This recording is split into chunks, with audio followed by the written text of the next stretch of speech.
What's up, everybody? Brother Matthew here. Thanks for checking into the YouTube channel. Hey, today I'm going to break some news that I've been pretty excited about for a long time. But before I do, welcome to this channel. My name is Matthew Everhard. I'm the pastor of Gospel Fellowship PCA, a conservative, Bible-believing, Reformed church just north of Pittsburgh. If you're looking for a church like that, you found one, come check us out in real life, Gospel Fellowship PCA. So what news are we breaking today? Well, let me take you back to a video that I did months and months ago, just on a whim, just on a lark, just for fun, just for joy and kicks and giggles and all that. I made what I would call a Shark Tank pitch to Thomas Nelson to do a Jonathan Edwards study Bible. Now, if you've ever seen the show Shark Tank before, it's where somebody with a big idea that thinks they can pull it off, they get in front of the right people and they pitch their idea, their product, their new service, whatever, and they try to get a backer to support it. And sometimes it works out like crazy, and sometimes it tanks catastrophically. So I made this Shark Tank pitch video to Thomas Nelson that they should do a Jonathan Edwards study Bible. And interestingly enough, the video went, well, it did well enough on the views, I suppose, but I didn't hear anything for a long time, and I thought maybe it just kind of missed the audience. I had intended the video to get to the higher ups at Thomas Nelson, hoping that somebody would latch onto the idea that a Jonathan Edwards study Bible would be a good thing. So I didn't hear anything for a long time. And then Philip Nation, who he's just a stud. He's awesome. He's the VP of Bibles over at Thomas Nelson. Apparently, the chatter got picked up again on Facebook, and before I knew it, I had a phone call from Philip Nation. I couldn't believe it. I was nervous. You know when you get nervous and your mouth is dry and like you're kind of hyperventilating a little bit? He called me about it, and before we knew it, plans were slowly beginning to get unrolled on a Jonathan Edwards study Bible. I had to do a real then presentation to Thomas Nelson in terms of like actually drawing up a proposal. Now, if you've ever written a book before, probably most people have not. Some of you have. You have to do a proposal to the publisher. You have to explain all the reasons why you think this product is needed, what it's going to do, how many pages it's going to have, what kind of contributions it's going to make to the world of scholarship or to the world of devotion or theology. And so I wrote up this full proposal, sent it back to Philip Nation. Before we knew it, yes, indeed, we are in motion. This thing is actually happening. That's the good news that I'm breaking today. And I'm excited. I'm thrilled because I've got a few passions in my life, the Lord and my family and my church for sure. But I really love Bible, the Bible, and Bibles. I love everything about the Bible. I've studied the Bible since I became a Christian. I just throw myself into it every single day. I love my Bible. I love the physical form of the Bible. I like Bible layout. I like Bible presentation. I like Bible study. I like Bible fonts. I like everything about it, which is one of the reasons why this YouTube channel got started doing Bible reviews. That's how this channel kind of grew. Is originally I was doing Bible reviews, and I was kind of a part of that Bible community that really just loves Bibles, Bible note-taking, wide margin Bibles. Probably you even know me, some of you out there, because you found one of my Bible review videos and came to this particular channel. So I love Bibles, and I love the scriptures, the Bible, and just everything about it, translations and preaching from it and expository series, everything. My whole life is wrapped up in the Bible. On the other hand, as a Jonathan Edwards scholar, I've got this area of academia that I've been focusing on for most of my kind of more academic professional life. My dissertation was on Jonathan Edwards. Many of my publications, chapters, contributions, short pieces in the Jonathan Edwards Encyclopedia. My dissertation became a book on Jonathan Edwards, blog posts, videos, teaching a class at RPTS on Edwards. The miscellaneous companions, 1, 2, and 3. I've just been publishing, thinking, teaching, lecturing, talking about Jonathan Edwards now for about 10 years, I guess. It's just been a passion of mine. I think Edwards is one of the most brilliant scholars and theologians. Yes, he has a couple of idiosyncrasies, and he's weird a little bit, but he's Reformed. He's Calvinistic, as I am. He was a local church pastor, as I am. He loves revival, as I do. So my heart, my study, my academia, my written productivity has largely focused on Jonathan Edwards. And now, I can't believe it, this is actually going to meld into one project. And I'm thrilled, absolutely thrilled, to have Thomas Nelson as my partner for this, my publishing partner. And Philip Nation in particular, if you're watching, you are a stud and a scholar and a gentleman and a mensch. All of these accolades. Thank you so much for receiving my proposal. And this thing is actually in motion. In fact, we've already begun the research for the project. Here's the contract. Tell you what, let's sign it right now. You want to do this? Want to do this together? We'll actually sign the contract with Thomas Nelson. Get that on the camera there. Here it is. Let's just sign it. Here we go. Pen in hand. Name on paper. Matthew Everhard. All right, it's official. There's the signature. This thing's doing. So let's talk about what it's going to look like. Well, this is where it gets really, really exciting for me, because my two passions of Jonathan Edwards and the Bible are merging into one project, the Jonathan Edwards Study Bible, the JESB, as I'm calling it. So what is it going to look like? Well, version, New King James Version. That's one of the versions that Thomas Nelson does. It's also one of my favorite Bible versions. So for those of you who love the New King James, get pumped, get thrilled. This is going to be in the New King James Version. One of the reasons for that, in fact, the reason that we pitched this as the version to do, is of course that I love the New King James Version. It's one of my top three. I like the ESV, the New King James, and the King James. Those are my top three. The New King James is in the tradition, that linguistic, beautiful tradition of the King James. And of course, Edwards was working from a King James Bible. That was a Bible that they had back in those days in the colonial Puritan era. Everything Edwards does is in the King James Version, of course, though he does sometimes quibble with that translation. He suggests better renderings from time to time. But he was an authorized version student. He studied and memorized and preached from the authorized version. Not that there were many options back in those days. As far as printed Bibles, of course, well, we could talk about Geneva and other Bibles like that, but there was no ESV, no NIV, no NASB, anything like that. And so the New King James works very well with what Edwards is discussing, the passages that he's working through, what he's talking about. The New King James to King James is just a seamless transition.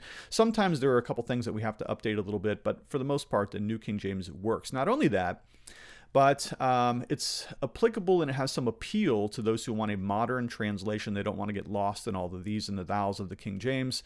I don't mind that myself, but some people do. You understand, people have preferences for translations. And so the New King James just seamlessly interacts with Edwards' own writing as well as using a modern translation. So that's the translation that we chose for this project. So what is it going to be? Well, largely it's going to be, for one of the first times ever, a commentary on the Bible by Jonathan Edwards. So you have the whole of the New King James Version, and then down in the study notes is going to be Edwards' commentary on the Bible from Genesis to Revelation. Now, this is pretty cool because this itself is going to be an advance of Edwardsian scholarship. There is no such full Bible commentary by Jonathan Edwards. Now, you can look at volume 15, which is his notes on Scripture, and you can look at volume 24, his blank Bible notes. But these have never really been brought together to seamlessly present the reader with a whole Edwardsian Bible commentary. So that's what we're going to give for the very first time from Genesis to Revelation. Edwards' notes on Scripture and his blank Bible information is going to be brought together into this running commentary along the bottom. But not only that, we're also going to be integrating some of his best quotes from his sermons. We're going to be looking at his personal writings, his miscellanies. We're going to be looking at his treatises, both long and short, and we're going to be culling together all of this Edwardsian information to present basically a running Bible commentary from Genesis to Revelation from the hand of Jonathan Edwards. Now, let me say this as a caveat. And I've said this before, and I'll say it here too.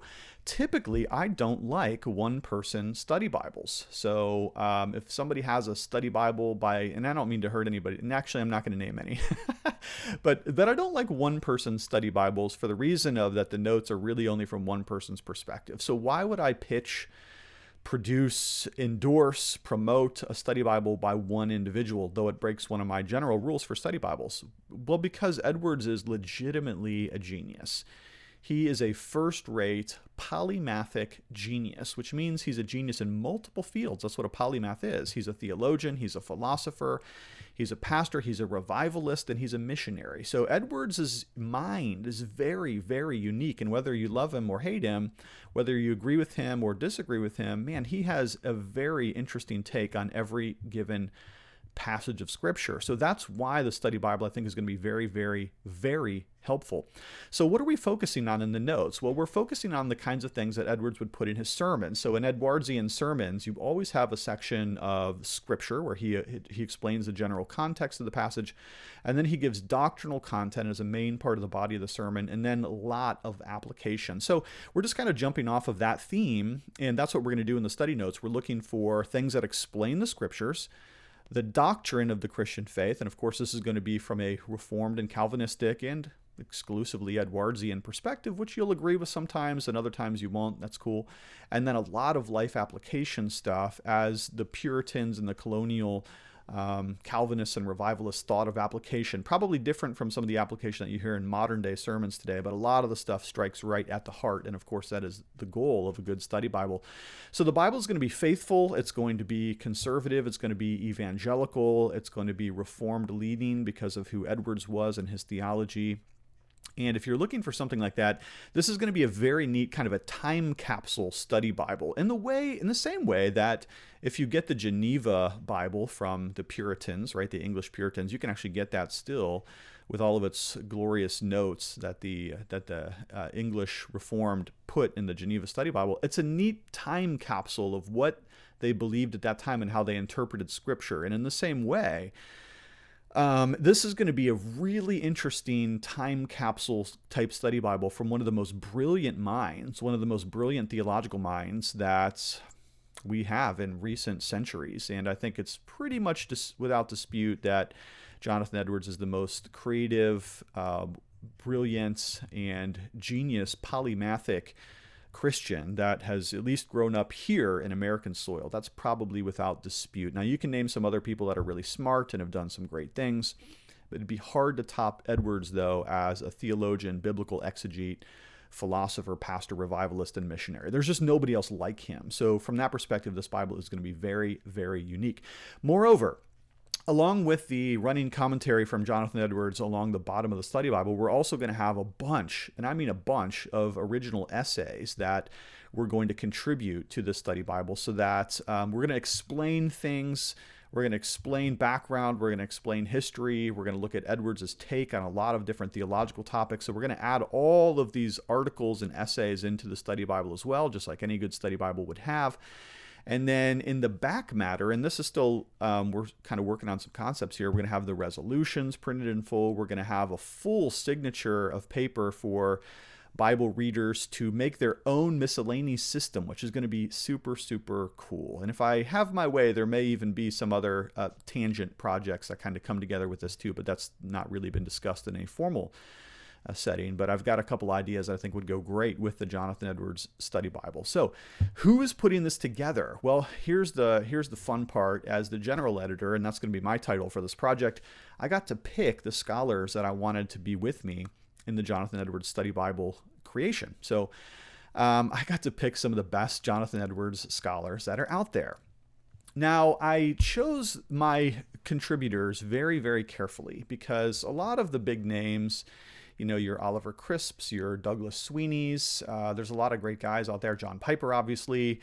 For some reason, Piper's not answering my text messages. He's too busy, okay? So some of these guys are too busy to get involved in this project. But, man, there is a cream of the crop of younger Jonathan Edwards scholars that are on the up and coming, and I got to choose my own team. I got to draft my own team to be on this Jonathan Edwards enterprise with me here. So I picked some of the best. I've got Brandon Crawford on my team. He's doing Genesis through Ruth, the Pentateuch. I will be working on 1 Samuel all the way up through Song of Solomon. I've got Ryan Martin, who is going to be working on the prophets.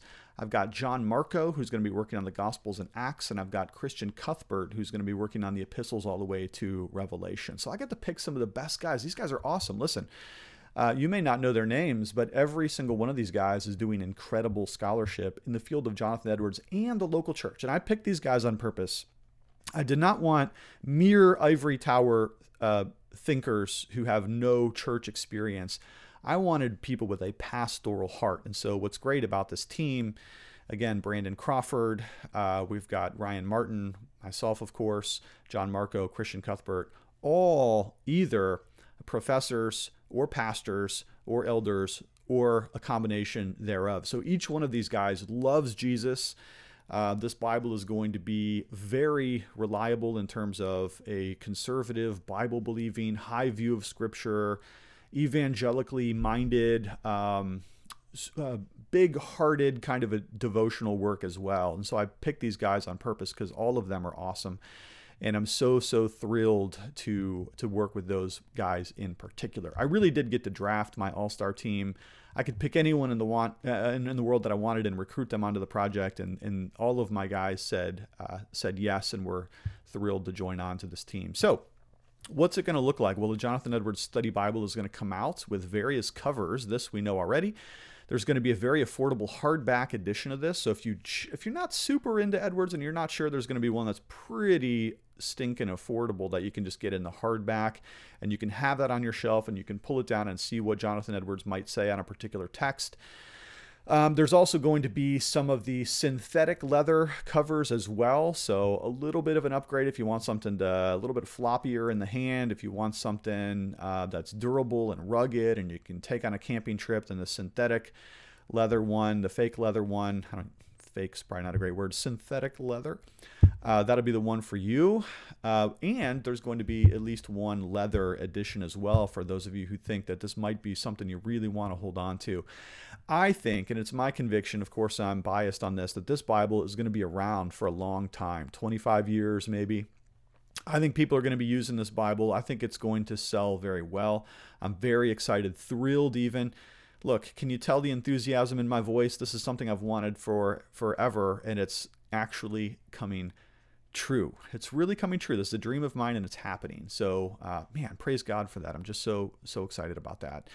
And a little bit of an encouragement speech here. This is what happens when you keep on pressing. You just keep on pushing for what you want, going after the things that you really care about. I love the ministry, and I'm so thankful to be a pastor. I love being a husband and a father, and God has blessed me in those areas. I love the work of scholarship, and I just kept knocking on that door, advancing the career just a little bit at a time, one more line on the CV here, another one there, and finally I've got this major project, which in my view is going to be one of the most important things that I've ever done. I can't imagine what I would want to do next after this, though I do have some ideas. But again, I am just super thrilled and thankful. Again, Philip Nation, if you're out there, thank you for saying yes to this. Thank you to Thomas Nelson, one of the best Bible publishers in the world. So glad to have you as my publishing partners in this. Okay, love you guys lots. Thanks for checking in, and we will talk to you later.